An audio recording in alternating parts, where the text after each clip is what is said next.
This has been much more of a strong champion leading into the tournament. The Sejuani has been a powerhouse the entirety of summer. And I feel like here, GameWard, you can just take the Trundle into Sejuani. I mean, as much as obviously the game didn't overall completely go in favor, I think the matchup is completely fine. The question is, do they want to deny away that Aatrox from Adam, or do they feel like they have a better answer than the Akali? So if you lock in the Aatrox here, I'm wondering if you do actually get to the point where BDS Academy are wondering about going towards a Trundle response themselves, if GameWard don't pick that up. And at that point, you really have to start wondering what's going to happen with this mid lane matchup. Swain already locked in. I was wondering where Silas was going to be hovering around this draft. But Checkloud, of course, a notorious player of this champion. Yeah, I mean, I feel like Swain kind of reduces the want to go towards the Ahri, right? A lot of people favor the Swain in the matchup. But you could just go to Silas, steal away the ult, have a melee mid laner. You go for a melee top laner as well, something like the Aatrox, and syncs really well with the Sejuani, so GameWard do have to be cautious about that.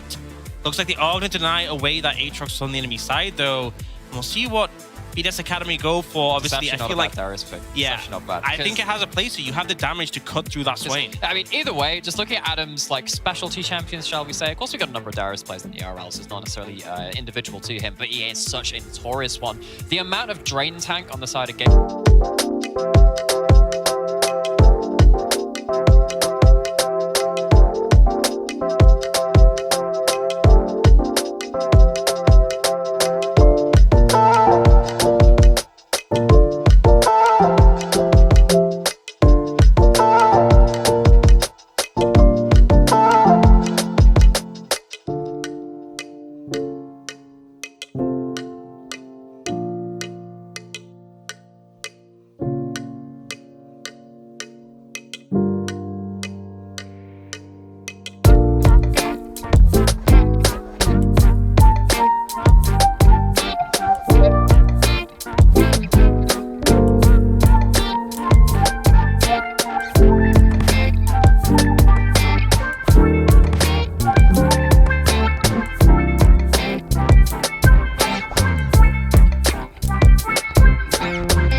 Looks like they're looking to just kind of hide their pick for the moment. Of course, we do have the Aphelios locked in. If the Xayah picked in, I would be very surprised. Wow. No, Lee Sin. So, something that is kind of just in the wheelhouse of every single jungler has definitely fallen out of favor, but with the amount of bans going up towards that jungle side, you got to feel like it's something you can lean back onto. But I remember when Akabane was on Berlin International Gaming last year, and he was an absolute menace on the Lee Sin. It's something which he's historically been very powerful at, coming back out to maybe give a bit more early game oomph again. Yeah, so obviously that any power, but I feel like, you know, even the LPL or the region where, you know, you really have to push Lee Sin out the meta for them to stop playing it, and they haven't really been playing it recently. So Akabane going very much for comfort in this situation. On the other side, BDS Academy really just solidifying their backline once again, right? A control mage is not the Azir, but giving a lot of power protection as well to the likes of Crowny in this one. And now will be a blind support pick in this situation, but I feel like you have plenty of options. Expectation is Camillus, we've seen go for these aggressive picks like the Amumu, things like the Leona, the Nautilus.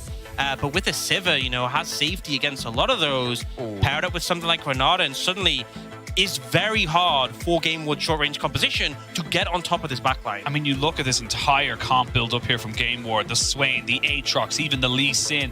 Hell, the Aphelios without the Calibrum is a very short-range AD carry, so everyone's just running at you. Everyone's just trying to be up in your business. You know what's fantastic at stopping that? A Renata R. Get the hostile takeover, everyone turns, friends turn to enemies. It's just not a fun time for GameWard. Or the original teamfight turnaround tool, that Shockwave, does exactly the same thing, and you have both of them. It means that you have to be keeping your eyes on absolutely everyone on the map.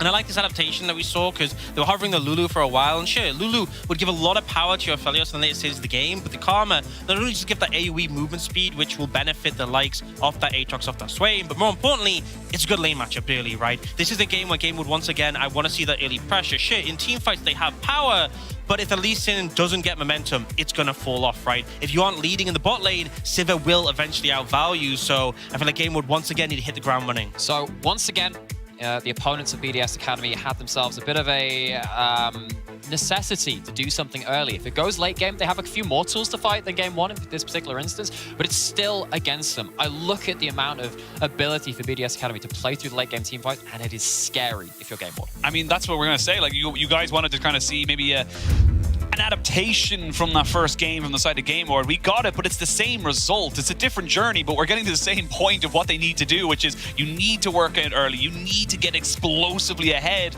Yes, you have some better answers towards the late game, but you're against a Sivir, an Orianna. Like, these things will just exceptionally grow into those late game massive team fighters. That's the thing, is that there were definitely problems in game one, right? The Azir was a big issue. That's now gone, right? The top lane matchup, that has been changed. I feel like for the side of GameWard, sometimes you don't need a complete overhaul of your strategy, especially just after one game in a best of 5. So some tweaks, some adjustments, a bit more scaling power, a bit better matchups, and suddenly this could be something GameWard can work with. I think the overweight had a little bit of a glitch there. Akabane came up with completing Azanias, and I was like, we are 30 seconds into the game. Is that the level? Like, Akabane has loaded into practice tool and clicked the gold button. Literally, it's just like, give me the gold, give me the Lasagnas. Let me see if this new scaling works. I would love to see one time in a pro game, because obviously we have this great new overlay that we've used for the LEC and the NEU Masters this year as well. I'd love to see it break 10K just to see if it could like fit it in that small little gap. Just like, because when you click into the training goal, you need to go to LPL, mate. LPL, we get you those numbers. Those are easy, rookie numbers. We get those punched up every week. The actual player rookie as well. Crazy. It went to so many levels. More Jackie Love numbers as we now think about it. But coming back into this one here, of course, we talked about GameWard. They need to be explosive. They need to get this Lee Sin going. I love what Adam's doing here on the top side. You can see him just hiding off in division because he knows if he can catch Melenik off, even on a defensive route, he's going to be able to screw him. Yeah, and he might actually be able to catch him on the way back to lane. Of course, Darius at level 1 just needs time to run it. You get an auto reset with a W start level 1. You stack up the passive so quick, and that extra slow gives you an extra auto attack, gives you the extra ability to run down. And the fact is Adam has Ghost as well, which is pretty common on Darius because obviously in team fights really valuable.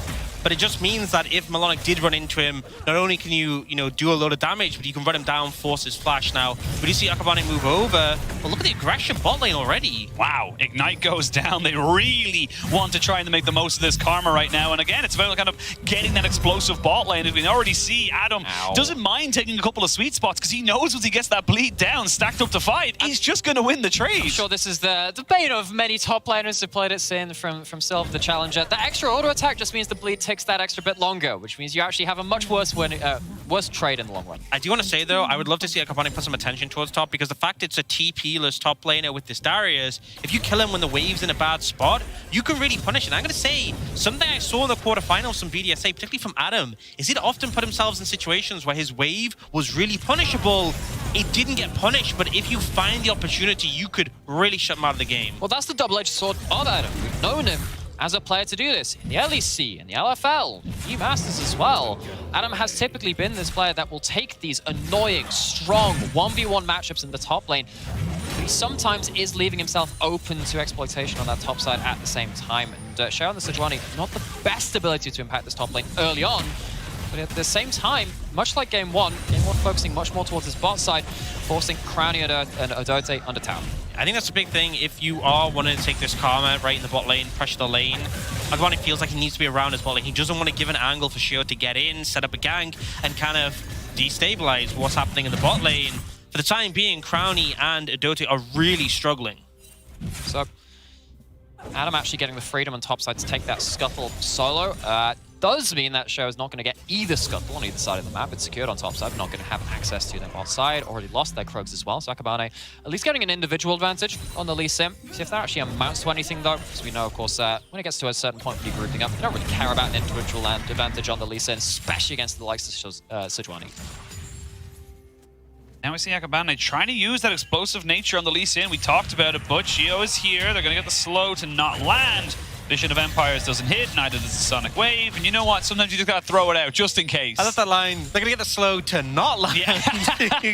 Nice switch. Curved it. We're professionals on this desk, all right? We've learned the tricks of the trade and how not to get caught out. But speaking of getting caught out, Chocolate needs to be very careful with taking this trade right now because he does not know that there's a Swanee sitting in the side wings. Yeah, I feel like in one of those moments, you have to respect your opponent and think, okay, Rika isn't walking right into melee range of me because he's bad. It's because the jungler might be here. So But what if? needs to play careful. Well, he needed a flash because he got hit by the second part of the Frozen Thrall. So sadly for him, he's not going to have a flash now for the next 5 minutes. Yeah, tried to finesse it a little bit, blows the flash instead, and now once again you have Rika taking control of this mid lane matchup. It's not the same matchup as the Azir and the Ahri. The Swain has more ability to twin up in the 2v2 with the Lee Sin against this champion, but still, good things starting from the mid jungle from BDS Academy once again. Look at this, like, CS lead now happening in topside. That was with a wave crashing into Adam as well. So this is just showing just how much of a, honestly, top diff it is between himself and Melonic. He's just doing well. And compare this game to the Aatrox counter from last game. Well, it wasn't really a counter. It was the chosen matchup of the Akali against the Aatrox, and it was absolutely getting monstered. Now, looking at this early on into this game, Darius taking control of that top side, giving BDS Academy a lot of ability to just look at that one side of the map and say, it's fine. And the thing is, Adam is so confident. He pulled the wave out to freeze him for the tower. Now Melonic is overextended. Akabane isn't coming down to help. If we see Shio get in, he is going to get spotted on the ward, so Melonic should be okay. But I was going to say, like, if Adam gets on you, the passive is so easy to stack with the auto reset, and you're just dead, so... Oh, there we go. Apprehend with the flash in. They're going to be able to get the CC down. Melonic's going to try his very best, but you are being mauled and manhandled first blood. And that was on a ward. That was on a ward. It was just flash in, use your summoners, and then it goes down. Now, they are going to be able to teleport back to that lane, but Adam has already spilled blood in that top side. And we've seen a number of games in this tournament where one mistake in your wave state topside, one bad trade in topside can pretty much end your top planer's game at that point. We saw it from Scarface on Unicorns of Love Sexy Edition in the group stage, end the game versus Giants by one mistake in that Renekton versus Sejuani matchup. And in this similar one, a strong early game matchup, Adam looks at Melonic and just outplays. Ooh, flash has to be used there by Ardote. Doesn't get hit by the Sonic Wave. They are trying to make stuff work here from GameWard on the bot side. And again, they're trying to work to their strength. They know that this, kind of support jungle combination, we saw it in game one, it worked very well, but it's not really where your win conditions lie. I feel like having, like you mentioned earlier, Ox, having that Aatrox get ahead of the Darius was just far more valuable because of that lack of some TP on Adam. But at the end of the day, you've chosen your course of action, and you should commit to it, right? You've got a significant lead in the bot lane.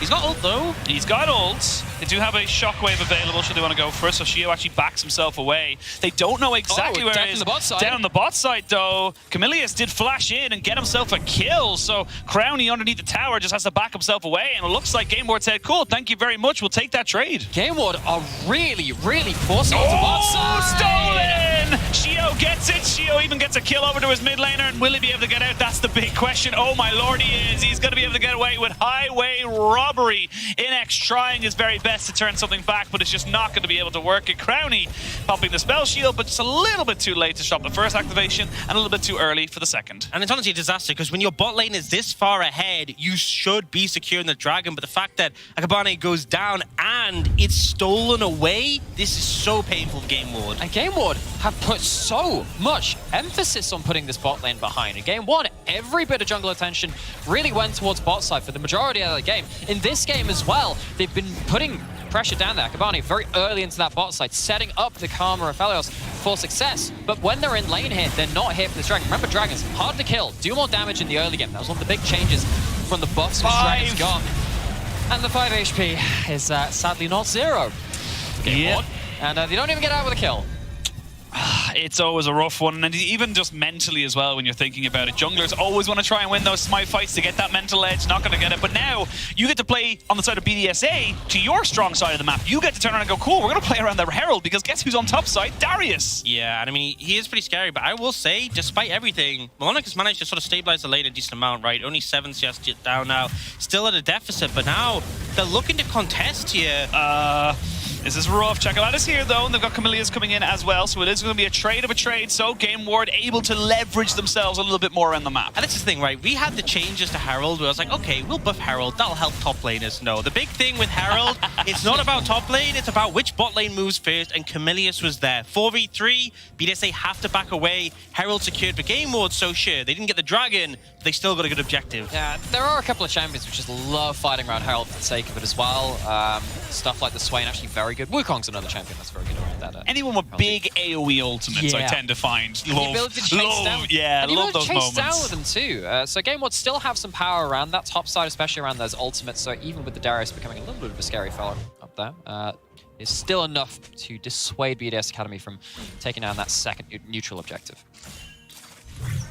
And we wait to see where this laning phase kind of takes us right now. It is only a couple of 100 gold either side, actually not even, to be perfectly honest. There's advantages to the top side for BDSA, there's advantages bot lane for the side of GameWard. They did trade back the Herald, so GameWard have got the next push, if you will, with that Herald. They can choose which side of the map they want to put it into, maybe in 2 minutes' time when that Herald or that Dragon spawns there. Dote, this is the thing, yes, the Renata is an exceptionally powerful champion. You are so squishy right now. If you get down to execute range, you're going to die. And a big thing is, often we saw a really strong duo was the Callisto Renata, right? The safety net available isn't present here, and Dote is just being capitalized on now. Bit of a contest, and he didn't have smite. He didn't have smite. But it's still painful to lose. Obviously, it's not as big as the dragon, but lose something again. It's not a smite fight, though.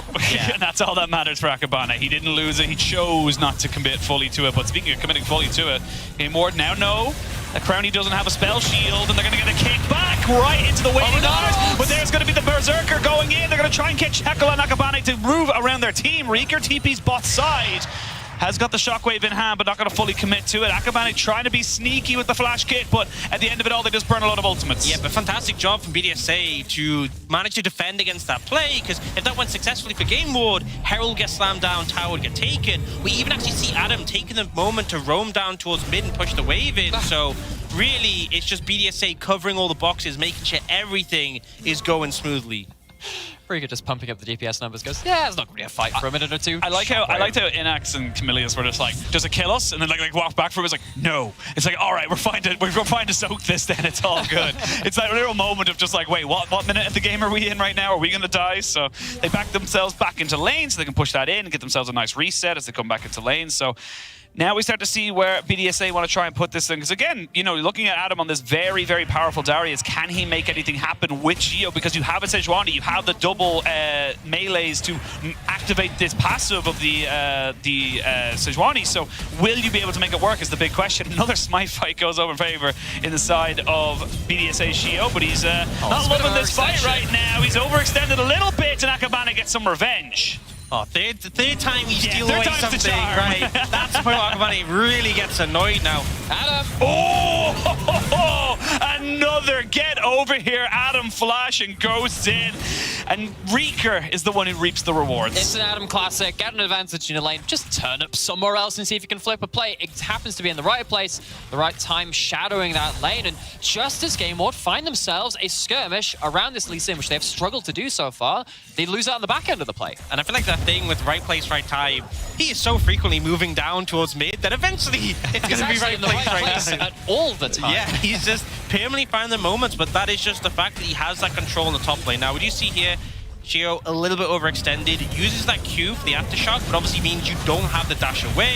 Get some support from Reeker, but it isn't quite enough. But then in this extended play, Camellia is feeling overconfident, but Adam shows up when the time is right. Yeah, just right there. And oh, that feels so bad. He just gets caught with the last little moment of it. But again, great from Adam to recognize, look, as soon as he sees me, he's going to flash, so I'm going to flash after him. But again, GameWard trying to make something work in this bot side here. They've put Inax on his own, so he's got 20 CS ahead of himself, but he's a little bit of a level advantage as well, as Crownie takes a fair chunk of damage there. They don't quite have a moment to go for something. Maybe if that Moonlight Vigil had done some significant damage to Crownie, they could have dove, but they still have the push in this bot side. Yeah, Inax using the Calibrum ult does actually get the proc afterwards. I think what happens with the Sivir ult interaction is that it blocks the initial pop of it, but it doesn't stop the auto attack coming afterwards. Yeah. So it's just like you lose out on half of that damage. Still means that Crownie is stuck on a turret, is under a 3rd HP, can't fight for the second dragon, and the Shio's in the area. Not sure this is going to be a steal Surely this not time. a fourth time. Surely not. Hey, fool me twice, or 3 times shame on you, 4 times shame on me, all right? So Akabane making sure that he gets that particular objective for his team, as we do start to see mythics being completed now across the board. For BDSA, it's the Triforce for Adam. I was very, very curious to see which way he would go for it. See if he wants to go for the Stride Breaker. No, he wants to go for full lane and 1v1 dominance. They're going to say, look, whoever I find, I'm going to kill. And of course, you've got the Iceborne Gauntlet and the Leandri's Torment. On the other side, though, you've got the Gore Drinker and you have the Gale Force for Inax. So Inax is on that little bit of an assassination mode, the little power spike for the Aphelios. Because what happens with the Aphelios is that once you hit level 6, while you may lose out in range or in wave shove to some AD carries, you get to control lanes by sheer kill threat. That's what happened in the Aphelios Jinx matchup in the spring. You hit level 6, you're like, right, okay, one item, let's start killing some folks. Now, Inax doesn't have the ultimate right now, but there is a lot of pressure now on GameWard to start finding some plays to get this Aphelios into a point of real relevancy, because I'm getting scared of this Darius, getting scared of what this Sejuani can do to force fights. Yeah, and even as much as the Sivir is a little bit behind compared to the Aphelios, it's not too much of a goal differential, and eventually we've seen plenty of times what a Sivir can do in the late stage of the game, especially when you have buffs from the Orianna, buffs from the Renata, so extending the pace of the game, pushing forwards, and securing these dragons is all going to be the aim for GameWard going forwards. And you would have loved to have been 2 dragons up here as GameWard. Sadly not to be. Shockwave hit on the Checo Lab, but Shio can't fully commit to that, but they will get Demonic Ascension coming out, as we do have, you see on the top side of your map there, Adam moving in towards to try and maybe hard force something here, because this tower, half HP, but very difficult to really make this one stick onto the tower when you have got so much wave clear. But what I'll say is that Shekelat is again really struggling in this mid lane matchup, right? Game 1, the Azir and the Ahri, not the most favorable matchup if you don't get that jungle pressure coming in, but here with the Swain, you know, a pick he's been so confident on, gets his ult forced by Rika, was 2 levels down before he got that level up in, and is actually down 25 CS. And compare that to the quarterfinals against Tempt from X7. Now, Tempt has been one of the better mid laners in the ERLs, had a very good reputation of him, and Shekelat just put that just to bed in quarterfinals. Really wasn't contested. Massively outplayed in the 1v1. Now seeing that completely flipped around in the semifinals, you can see how much it's affected how GameWard can approach these fights. They don't have control of that mid lane, which gives them extra ability to look into the enemy jungle, to give them this extra ability to find different angles. GameWard are being really pushed across all lanes. Well, not in bot lane. Okay, they are pushing in bot lane right now. Inax getting down. They get a second one. I mean, they could maybe look to try and make this, because no one's really just here yet. Finally, Adam will show up. They get a flash in, but look for the handshake. And you can see there, the handshake was to hand deliver Adam a kill right there. But this tower is still taking significant damage, and they could look for a fight. Erdote is dead. There's nowhere for you to go. And you can just see Inax is fine, because he's got the Gravitum. There's no way Adam can get on top of him. And they're still looking to try and take this tower. It's going to be difficult. No minions, but they finally get it down. Chekalad looking to try and catch out Adam. There's going to be the Moonlight Vigil, and they're going to be able to take him out. Inax picks up the kill, and BDSA, they're just asleep at the wheel. Yeah, I mean, we actually saw Rika teleport into the top lane and try and make something happen. Oh, Melonic. Oh, he looked to try and take down Shiho, but Rika actually took the tower aggro, so he's very low now as well. So very difficult to make this dive work. Yes, you got the tower, but you lost so many kills and so many towers on bot side. Yeah, Sho ran out of mana, and Rika has Leandri, so you are always going to be taking aggro if you start poking in, dip back into tower range. Melonic just about survives, does lose the tower either way, but I still consider this an absolute win for GameWard on the bot side. They managed to take down that Darius, they managed to take down multiple towers, and we were asking for a larger lead from the Aphelios. We now have that larger lead from Aphelios. Yeah, and I think this is one of those situations where you don't feel good about letting your tier 2 go down, but the end result is you give over 2 kills on top of that, right? You commit the Orianna to the top side instead of trying to defend here,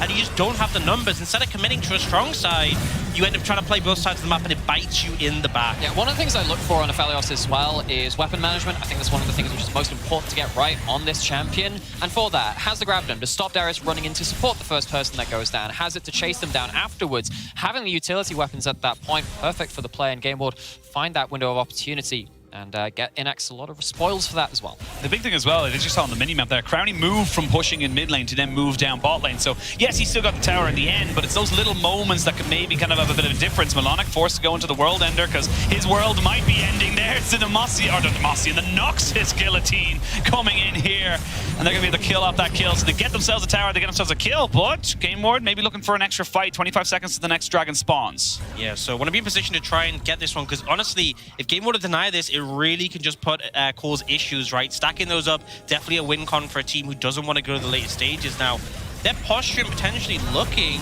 for an opportunity, but it's 15 seconds till Monarch is up. He does have TP, so they can play for that. Yeah, Anax has really bad weapons for this fight, though. Full ammo on that grabs him, not able to get that ready, but that's utility. He's got caught by the ultimate there, the Moonlight Vigil. You're going to have Checolad who gets stunned up here. He tries to flash in to slow down Reeker. They really want to take out the backside. They're even TPing in here with the Aatrox, but they're not quite able to get him. Never mind. Reeker has the bailout, but he's going straight back home. Karma picks up that kill there. Now BDSA are without their mid laner.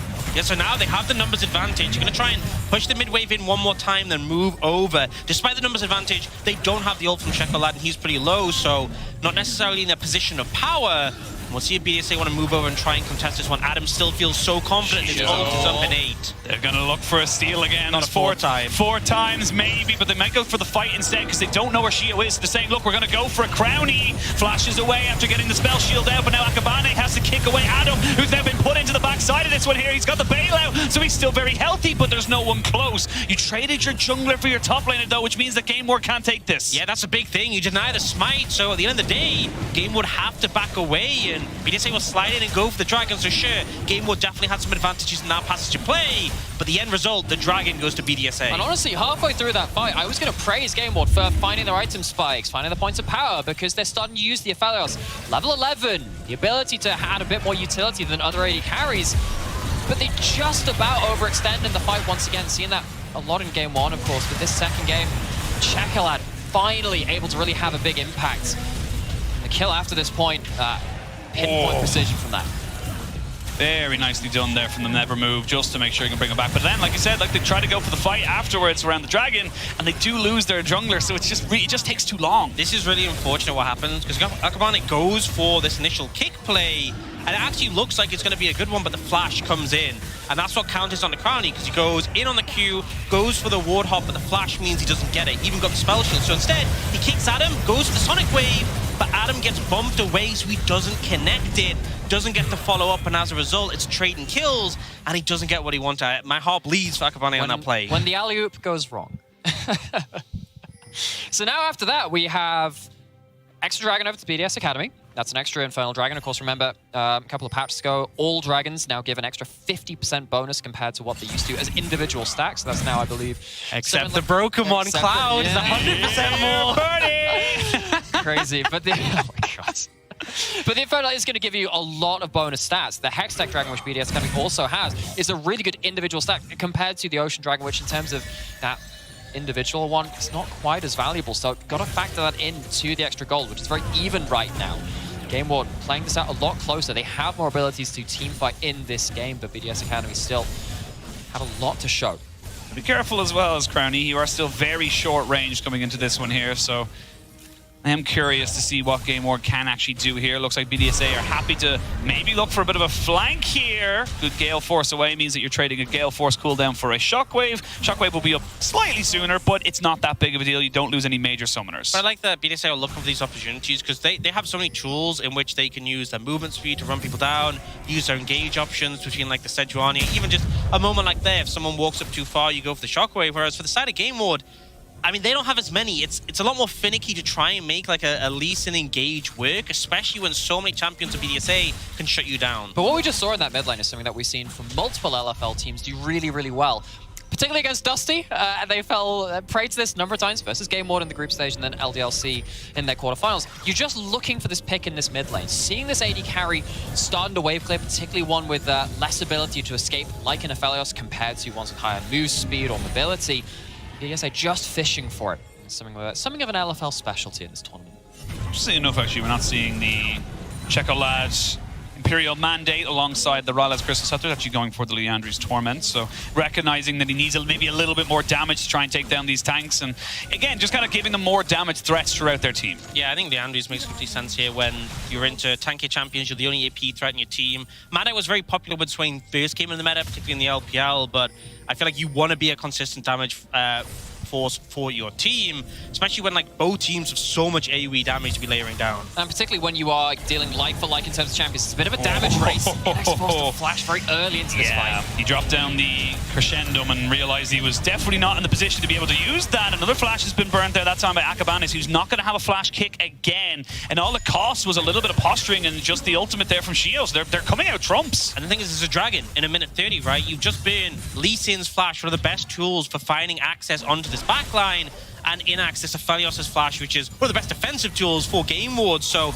a big penalty to pay, and now it puts GameWard in this position where maybe they aren't as comfortable to take this dragon fight. This loops into a point you were making earlier about how committed do you have to be to an engage. BDS Academy, they have more tools to do this. It's harder to land the engage. From GameWard, you need to throw Lee Sin into the fray. Now seeing a bit of poke. There we go. They're going to apprehend Inax, and he's already taken out. They're going to be able to try and cut off some of the escapes there with the ultimate from the Renata, but another good shockwave means that a double kill goes over to Crowny, and those small little moments lead up to massive advantages for BDSA. Remove the defensive tools, punish in the aftermath after that point. BDS Academy, very decisive about that play. And the big thing as well is they didn't actually burn that much in terms of summoners. Still a lot available for the dragon fight, but ultimate cooldowns have dropped, so that is something to take into account because it's 30 seconds till the dragon, right? This is too early to capitalize, and the health bars were too low to turn it into a Baron. So yeah, it's a good fight, but the objectives that come after will be the big question mark. But here, Inax, even with the Gale Force, the fact that Adam gets onto him, just delete it immediately. Yeah, and actually that Aphelios was a big part of the lead for GameWard for a little while. Actually, if we go back into live after this, you'll see that Aphelios is no longer in the lead. Aphelios has been punished. Aphelios has been held to account.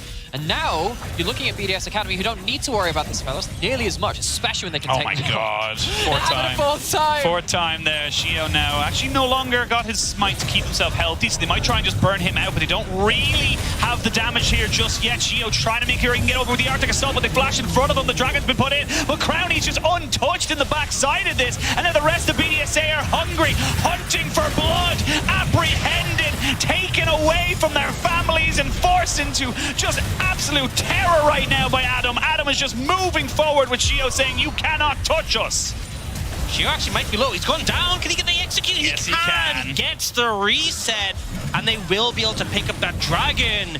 I mean, GameWard making the wrong choice with the target, but BDSA are there to sweep it up. Yeah, you can see how difficult it is to capitalize on these moments from GameWard. They're not insanely far ahead on something like the Lee Sin. You can actually be a damage threat as well as a setup champion in his own right. BDS Academy, they are surviving long enough to commit to the fights afterwards. Yeah, and I'm going to be real, in this situation, committing onto the Sejuani, this feels desperate from GameWard, right? They need to try and find an advantage in the fight because they're at a deficit, but they commit so much. Committing's flashing to block the Arctic Assault just means you're now going to get shredded by Crowny, and if you get stuck in a pit against all these AoE tools from BDSA, you'll get shredded, and we kind of saw that happen here. It's a bit of a hallmark of modern League of Legends, though, in terms of you got to kill the smite, got to kill the jungler. It's a very juicy target to see a jungler separated from their team. Particularly, you do have the ability to skirmish to set up, but you are not far enough ahead enough to go for these plays and for them to not be responded to. I want to call out very quickly. Erdote, really nicely done, flashing in last second to pop down the bailout to make sure they don't lose their jungler, even after all that.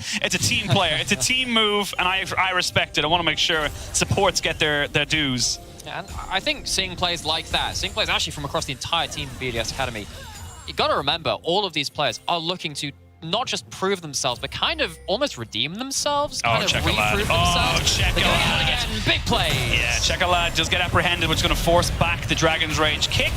Crowny will take a bit of a shock here, but again, Akabana, great, you hit the shock or the Sonic Wave, but you're not going to be able to hit back because you just use your ultimate. Yeah, I mean, there's no way you got in that regardless. It just feels like they're in such a rough position because right now, BDSA, they can wait 3.5 minutes for the Dragon, but they can also just keep threatening these plays, and if anyone messes up, GameWard will pay. Now, I do like that ward they placed outside the pit. BDSA haven't spotted it, so information is there for GameWard, and they're going to try and move over and stop this Baron from happening. BDSA shouldn't flip this. They don't need to. At any point, they can back off, but if they see an engage, they will turn. But the TP comes in, they got what they wanted. Moonlight Vigil misses, but you still do have Calibrum Crescendum, the rifle turrets. You have larger range on your fellows. Going into that is very dangerous. So BDSA, point of power they need to avoid. Check-a-Lad gets apprehended again. They will miss the ultimate there from the Sejuani, so an immediate Sonya is going to have to be used by Check-a-Lad to try and keep himself alive, but only for a little bit longer. The shockwave is good to bring back Malonic and Akabane back into Adam's waiting hands as here comes the guillotine. He's just knocking them down. He's speeding them up. He's very fast, but not fast enough to catch up with everybody. He does pick up 3 kills for his team, and this game feels all but done. I mean, I feel like the Darius with the Renata W charging at you just feels so terrifying. What is the shield from the Orianna? Yeah, all the movement speed they have, the Ghost as well, the Deadmans, there's just no real option in return. And I mean, look at the confidence Adam has here, right? Into a Swain, you're stepping up in melee range, the ult from Shio misses, they don't care, they know they are strong enough to take this fight. And I really do like the way that BDS Academy just split the fight at that point. Again, running directly at the FLS when you have this weapon combo can be very difficult, but actually, the turrets don't get much work done. They get to isolate, turn and burn on these targets, get the passive stacked up on Darius, and once that's stacked, you have to just say it's lights out. It's not lights out just yet for the side of GameWard, but it's going to take a monumentous effort. You're 2 minutes away from Dragon Soul now. That's the Infernal Soul. So you're thinking about a Sivir, an Orianna, a Darius. Specifically, the Darius getting that extra little burst damage is just absolutely crazy to try and go up against. And again, we talked about it in draft. You're just so short range. You needed to get super far ahead, and just never happened. Yeah, I mean, the Lee Sin is pretty relevant at this point. Aatrox just gets massacred if he goes up close. And we see the items coming out, right? Rabadons for the Orianna. We've nearly got 4 items on Crownie as well on the Sivir. I just feel like there's no one on GameWard who can really stand up, and especially when you have a champion like Swain, he will tread this line where, you know, you want to be able to soak damage up and heal through it. He just dies too quick to really get value. Yeah, well, the tower goes down too quickly. Like this, yeah, you get no value out of that.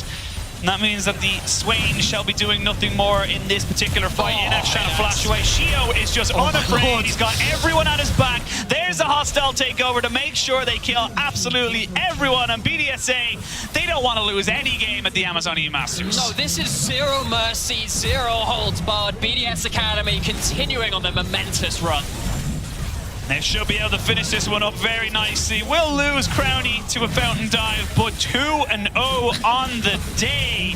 They are just peppering up the damage numbers. They are making sure they have the whole party. Come on, Baron minions, get in the picture. We want you here for the party.